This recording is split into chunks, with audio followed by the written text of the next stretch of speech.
Welcome to TPN Telugu 24 news channel. ద్విచక్ర వాహనదారులు కంపెనీతో వచ్చిన సైలెన్సర్లను ఎలాంటి మార్పు చేసినా వాహనదారులతో పాటు మార్పు చేసిన మెకానిక్ పై క్రిమినల్ చర్యలు తీసుకోబడతాయని జిల్లా ఎస్పీ ఈ సందర్భంగా హెచ్చరించారు.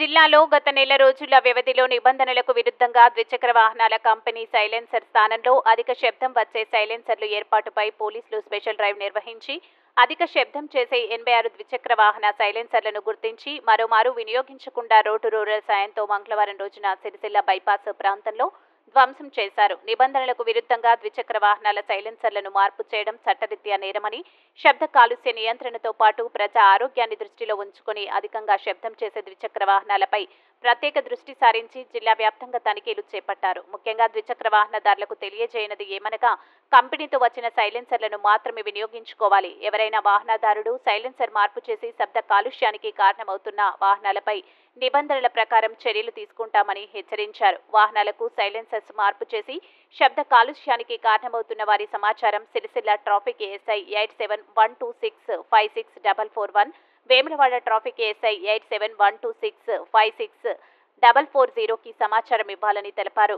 జిల్లాలో నిబంధనలకు విరుద్ధంగా వాహనాలకు సైలెన్సర్లు బిగిస్తే వాహనాలు సీజ్ చేసి కఠిన చర్యలు తీసుకోవడం జరుగుతుందని, జిల్లాలో నిబంధనలకు విరుద్ధంగా పోలీసు సైరన్లు బిగించిన 5 వాహనాలపై కేసులు నమోదు చేసి వాహనాలు సీజ్ చేయడం జరిగిందన్నారు. ఎస్పీ వెంట DSP Chandrashekar Reddy, CI Raghupati, traffic SI Ramesh, traffic సిబ్బంది పాల్గొన్నారు.